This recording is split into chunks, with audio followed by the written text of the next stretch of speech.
दोस्तों आज तारीख है 6 जनवरी 2023 और आई चलते हैं मध्य प्रदेश सुबह की ताजा खबरों की ओर। लेकिन उससे पहले अगर आपने अभी तक इस चैनल को सब्सक्राइब नहीं किया तो सब्सक्राइब कर लें, जिससे कि आपको मध्य प्रदेश सुबह की ताजा खबर रोजाना मिलती रहे। पहली और बड़ी खबर, ओबीसी रैली में सतना पहुंचे कमलनाथ ने सरकार पर उतारी भड़ास, कहा कि भाजपा के पास सिर्फ पुलिस प्रशासन और पैसा बचा है। मध्य प्रदेश के पूर्व मुख्यमंत्री सतना में ओबीसी महारैली को संबोधित करने के पहले उन्होंने पत्रकार वार्ता की, जहां पर भाजपा सरकार सहित प्रदेश के मुखिया शिवराज सिंह चौहान पर भी जमकर निशाना साधा। कमलनाथ ने कहा कि भाजपा के पास सिर्फ पुलिस प्रशासन और पैसा बचा है, किसान परेशान है और उनकी कोई सुन नहीं रहा। कमलनाथ ने कहा कि निवाड़ इलाके में 1 रुपए किलो लहसुन बेचने को किसान विवश है। साथ ही ये कहा कि प्रदेश में बेरोजगारी चरम पर है, व्यापार ठप हो चुका है।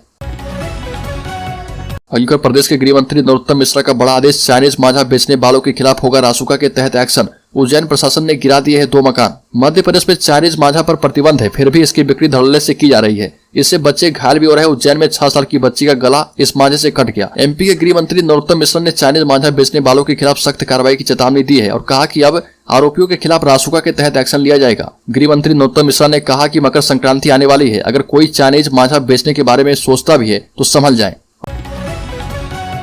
मध्य प्रदेश कर्मचारी चयन मंडल के द्वारा माध्यमिक शिक्षक पात्रता परीक्षा का आयोजन 25 अप्रैल को किया जाएगा। दरअसल माध्यमिक शिक्षक पात्रता परीक्षा का आयोजन इस साल 25 अप्रैल को किया जाएगा। इससे पहले एमपीपीबी एमपी टीईटी के लिए पाठ्यक्रम जारी कर दिए गए हैं। उम्मीदवारों की सुविधा के लिए पाठ्यक्रम जारी किए गए। 10 माह के बाद मध्य प्रदेश में होने वाले विधानसभा चुनाव में पार्टी की जीत तय करने के लिए एक बार फिर कांग्रेस नए साल के पहले ही 3 से मैदानी स्तर पर सक्रिय हो चुकी है। इस बार भी कांग्रेस ने बीते आम चुनाव की तरह अभी से सोशल इंजीनियरिंग पर फोकस करना शुरू कर दिया है और इसी के तहत विंध्याचल के सतना में किया जा रहा ओबीसी सम्मेलन, इसके बाद 10 जनवरी को प्रदेश कांग्रेस कार्यालय में अनुसूचित जाति विभाग का सम्मेलन होगा। दरअसल विंध्याचल कांग्रेस के लिए बेहद अहम है, इसकी वजह की बीते आम चुनाव में पार्टी को प्रदेश के इसी अंचल में भारी नुकसान उठाना पड़ा था। शायद यही वजह है कि कमलनाथ के द्वारा जातीय समीकरण साधने की पहल इसी अंचल से की जा रही है। मध्य प्रदेश सरकार जल्द लॉन्च करेगी जल नीति, वाटर विजन 2047 सम्मेलन में बोले सीएम शिवराज सिंह चौहान। पानी के महत्व को लोगों को समझाने के लिए मध्य प्रदेश जल नीति बना रहा और अगले 1 से 1.5 महीने में जल नीति को लॉन्च कर दिया जाएगा। भोपाल में पहले अखिल भारतीय राज्य मंत्रियों के सम्मेलन वाटर विजन 2047 में मुख्यमंत्री शिवराज सिंह चौहान ने इस बात की जानकारी देते हुए कहा कि मध्य प्रदेश अपनी जल नीति बना रहा, जिसमें पानी बचाने, कैसे पानी बढ़ाएं, कैसे वर्षा जल को रोककर रखें, कैसे वेस्ट वाटर को रिसाइकल करके उपयोग में लाएं, इन सभी बातों को शामिल किया जाएगा। इंदौर में ग्लोबल इन्वेस्टर्स समिट में मध्य प्रदेश में निवेश की योजना के साथ 300 उद्योगपति मुख्यमंत्री से 1-to-1 चर्चा करेंगे और ये ऐसे उद्योगपति हैं जिन्होंने ग्लोबल इन्वेस्टर्स समिट में मुख्यमंत्री के साथ चर्चा के लिए ऑनलाइन रजिस्ट्रेशन करवाया है। दरअसल इस साल होने जा रही 7वीं समिट में चर्चा और बैठकों से पहले ही निवेश प्रस्ताव पर सरकार और उद्योग विभाग ठोस रूपरेखा बना रहे।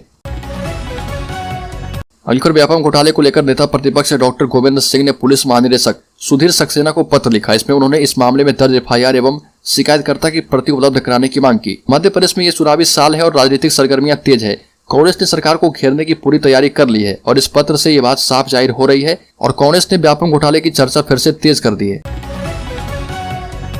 मध्य प्रदेश की राजधानी भोपाल एयरपोर्ट को बड़ी सौगात मिली है। भोपाल का राजा भोज एयरपोर्ट 1 लाख यात्री वाले क्लब में शामिल हो गया।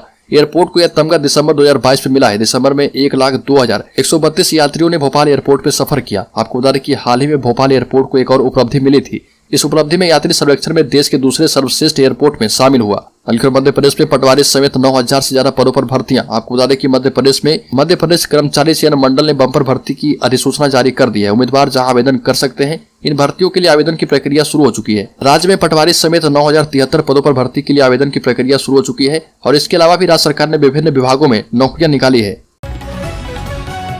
मध्य प्रदेश में टीचर्स के लिए आफत बने मनचाहे ट्रांसफर। भोपाल में आए 300 से ज्यादा टीचर को 3 महीने से सैलरी नहीं मिली। मध्य प्रदेश में पहली बार एक साथ 24,000 से ज्यादा शिक्षक उनकी मनचाही जगह ट्रांसफर कर दिए गए और अब यही ट्रांसफर ही उनके लिए मुसीबत बन गए।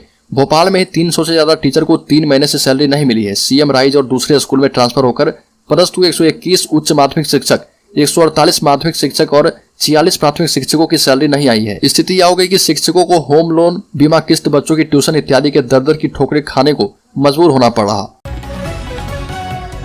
सीएम शिवराज सिंह चौहान डिंडोरी में कार्यक्रम का आयोजन कर आदिवासी समाज के लिए पेशा एक्ट लागू किया था।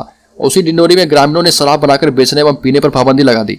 पेशा एक्ट से शराब बंदी करने वाला जल्द मुड़िया मध्य प्रदेश का पहला गांव है। जल्द मुड़िया में पहली बार 1 जनवरी को तेरामी का कार्यक्रम बिना नशे के साथ हुआ। जल्द मुड़िया गांव के ग्राम सभा अध्यक्ष राजकुमार ने बताया कि 30 दिसंबर को पेशा एक्ट के तहत ग्राम सभा का आयोजन किया गया। गांव की महिलाओं और पुरुषों ने एकमत होकर गांव में शराबबंदी लागू कर दी। हल्कर आर्थिक आधार पर आरक्षण की मांग के साथ जातिगत आरक्षण की पुनः समीक्षा और एट्रोसिटी एक्ट के विरोध के साथ 21 सूत्री मांगों को लेकर 8 जनवरी को करनी सेना का भोपाल के जमुनी मैदान में प्रोटेस्ट होगा और इस रैली में शामिल होने से पहले शहर के गांधी उपवन में एक बैठक आयोजित की गई, जिसमें करनी सेना के जिला पदाधिकारियों ने कार्यकर्ताओं को संबोधित किया और फिर यहाँ से एक जन जागरूकता रैली निकाली, जिसमें कार्यकर्ता पंपलेट बांटकर लोगों से आंदोलन में सहयोग की अपील करते दिखाई दिए।